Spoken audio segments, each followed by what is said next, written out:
Hi, Carl Munson here with a bit of comeback to life communication.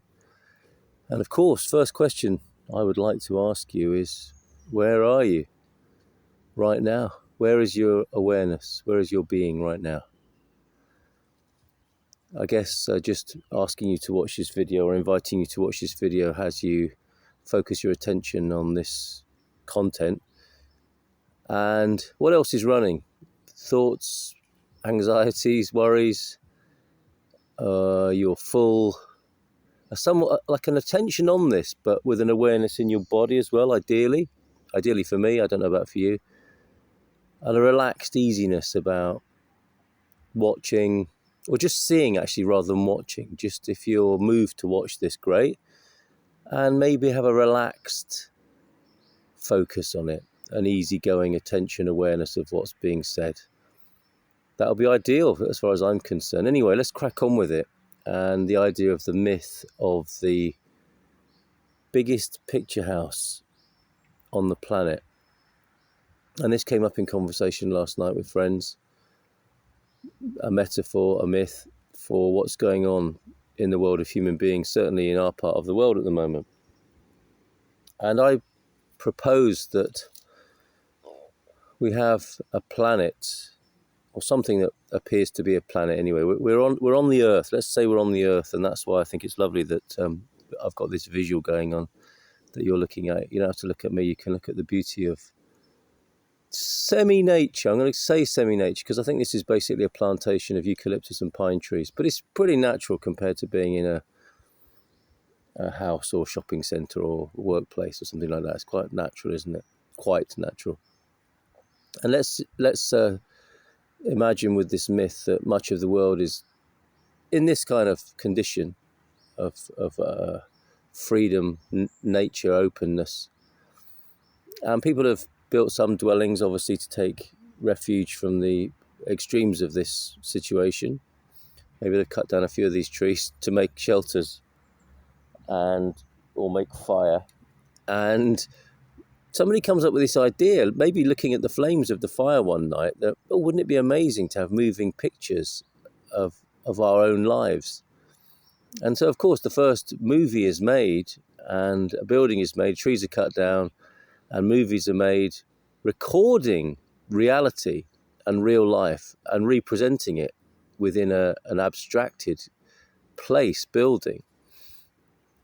And people quite like it because I suppose on one level it's a break from the harshness of their lives of keeping warm and sheltered in the natural environment, so they can get inside this cinema, which is because it's getting more and more popular, more and more people seem to like it and go along, and the owners of it have more resources because of the resources they're taking from the people who want to watch the movies and keep warm. And it grows, and the cinema gets bigger and bigger until some years later, the cinema, the movie house, the movie theatre is so big, it pretty much covers the whole of the planet, the former environment.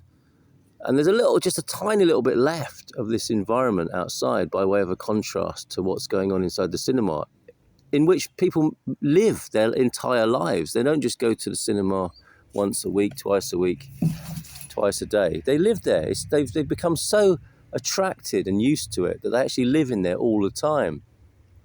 And as far as this question, given that we're in this year of 2024, it's been called 2024, isn't it? And people are saying, oh, it's going to be an exciting year, this. I remember this from 2012, of course. And then you say to other people, oh, no, actually, 2027 is when it's going to get really interesting.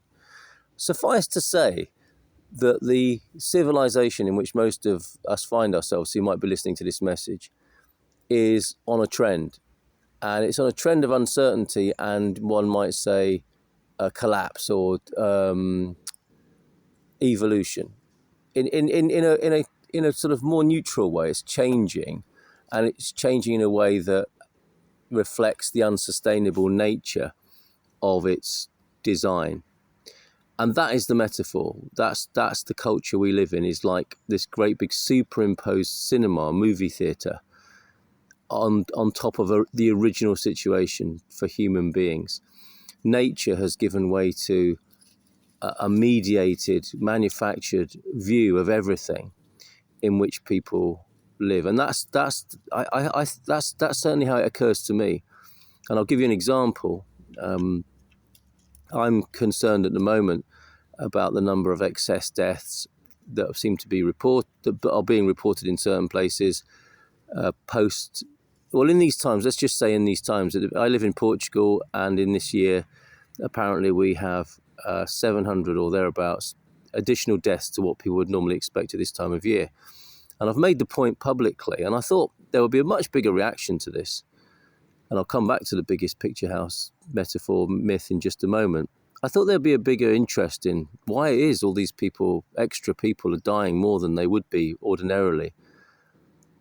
And how, if you recall, a few years back, when we were concerned that people were going to be dying in some sort of viral, contagious situation, a pandemic, that we shut society down and we wore masks and a vaccination was created. All sorts of measures were brought forth and we were told to stay in our houses and stay away from each other through fear of death.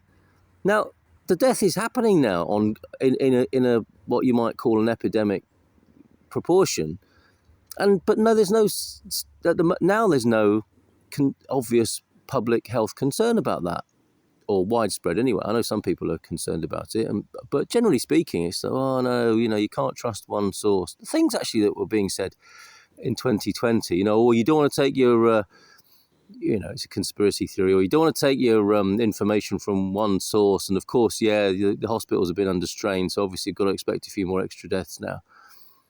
And fair enough, any of those things might be true, but it surprises me, and it shouldn't really, should it? It surprises me that there's no widespread conversation or concern about this.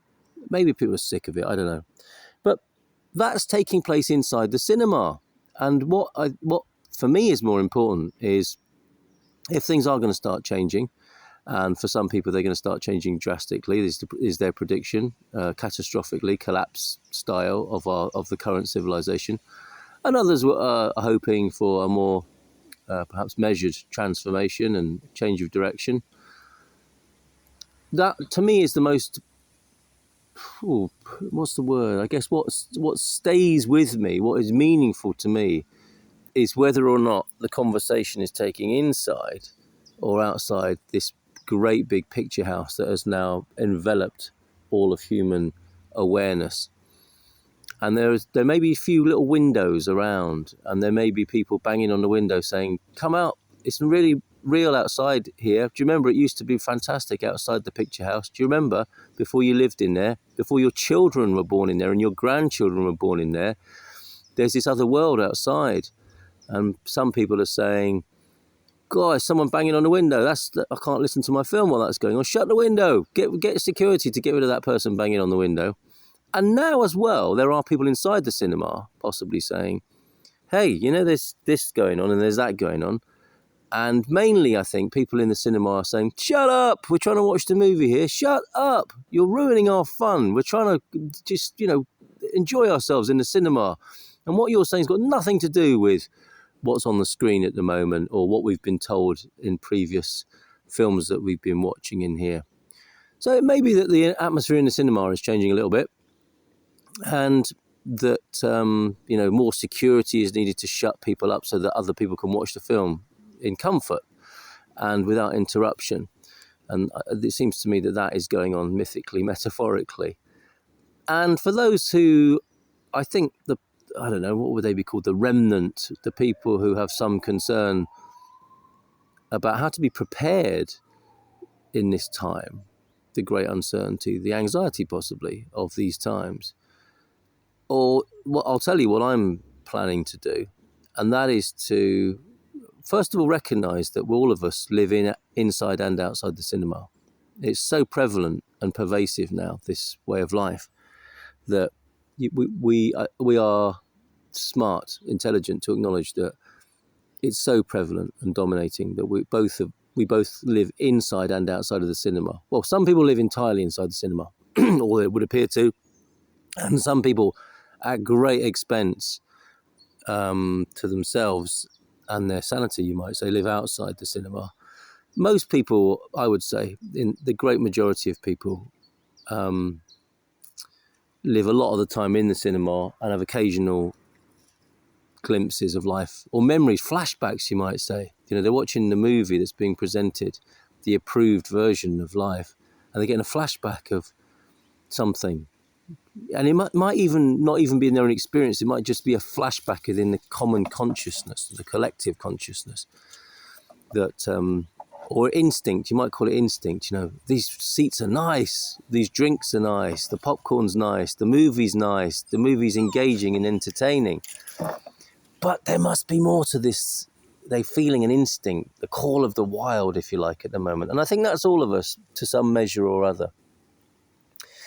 And it would appear to me, to stay sane, it may be useful to have an awareness of being outside, honor the outside of the cinema, even whilst you have to stay inside there and watch the movies that you're not enjoying anymore, that are not ennobling or edifying to you.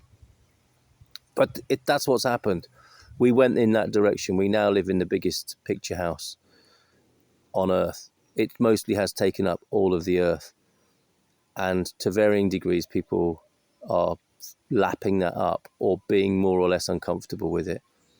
And I think it's very important to acknowledge that we live, because it's so pervasive and so prevalent and so all-consuming, that each of us has a life in and out of the cinema potentially, and to be kind to us and to the others who live inside the cinema, and hold a lamp, be a torchbearer, so that when anyone's ready to leave the cinema, you have a torch like the old days. I mean, some people won't even remember this, but there was a day when you had someone with a torch showing you to your seat and maybe showing you back out of the cinema if you needed to go to the toilet or leave the cinema early. And there are exit signs, aren't there? There are emergency exits, and maybe we're in the time of keeping an eye on the emergency exit of the biggest picture house on earth, and waiting. Because I heard recently something that made a lot of sense to me, and something I've already alluded to, is that we all know what's going to happen. We just don't know when. And we get a greater and lesser sense, don't we? We can get quite emotional about it and hope that it happens sooner rather than later, just to burst the blister. But it will happen when it happens. And it would appear we can agree that nothing stays the same. No empire, civilization, or each civilization and empire carries within itself the seeds of its own destruction, and they all rise and they all fall. And we are perhaps in a downward part of that trajectory of a civilization, for those of us in that civilization and identified with it.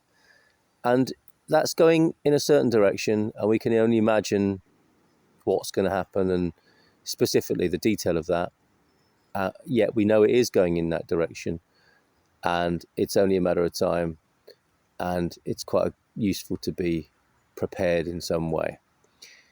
So, welcome to the greatest picture house on earth, and thank you if you're one of those people who can recognise. I take great comfort in knowing that there might be other people who have a torch in their hand, or who have tried to look in the window and say, "Come out, it's nice outside here. You remember, don't you? I see you, I salute you, and let's just see what happens, shall we?"